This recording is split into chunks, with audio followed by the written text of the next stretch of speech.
Praise lord. Have a blessed morning. Today's promise. ఈ రోజు దేవుని వాగ్దానం ఏదనగా హెబ్రీయులకు రాసిన పత్రిక 13వ అధ్యాయము 5వ వచనము, నిన్ను ఏమాత్రమును విడువను, నిన్ను ఎన్నడూను ఎడబాయను అని ఆయన చెప్పాను కదా. Praise lord.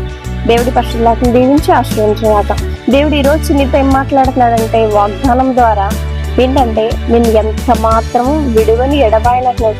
నీవు నా కుటుంబ పరిస్థితుల నిమిత్తం నేనేమి చెయ్యలేను ప్రభా, నాకేది సాధ్యం కాదు ప్రభా, నేనెంత మాత్రము నేను ఇది చెయ్యలేను, నేను చెందలేను, నేనెంత మాత్రము ఇది అసలు నా వల్ల కావట్లేదు అనేసి నువ్వు దుఃఖపడుతున్నావు ప్రియ సహోదరి సహోదరు.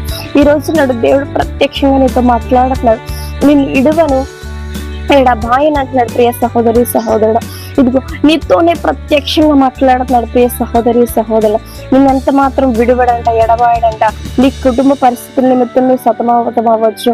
ఒకవేళ నీకున్న ఇరుకులు ఇబ్బందుల నిమిత్తం కానీ, నీకున్న అనేకమైన పరిస్థితుల నిమిత్తం నిన్ను అలువుకుంటున్నా, నాకు ఎందుకు ఈ భారమైన జీవితం అని నువ్వు సతమతం అవుతున్నా, దేవుడు ఒక్క మాట ద్వారా నీతో మాట్లాడుతున్నాడు.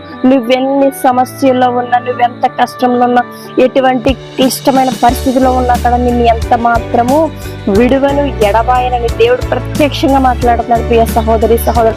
ఈ రోజు ఈ వాగ్దానం నీ కొరకే. నువ్వు అనేక మంది చేత చేదరించబడచ్చు, కానీ దేవుడు నీతో మాట్లాడుతున్నాడు. అనేక మంది తృణీకరించవచ్చు, అనేక మంది త్రోసివేయచ్చు, కానీ నీ విడువని ఎడబాయను, నీతో ఉండి నీకు విజయాన్ని ఇస్తానన్నాడు ప్రియ సహోదరి సహోదరు. నీ చుట్టూ ఉన్నవారు నీకు కాదనొచ్చు, కానీ దేవుడు నీతోనే ఉండి నీకు విజయాన్ని ఇస్తానంట ప్రియ సహోదరి సహోదరుడు.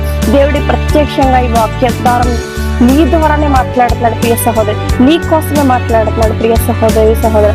ఈ వాక్య లేఖను నీ జీవితంలో దీవించి ఆశీర్వదించబడును గాక.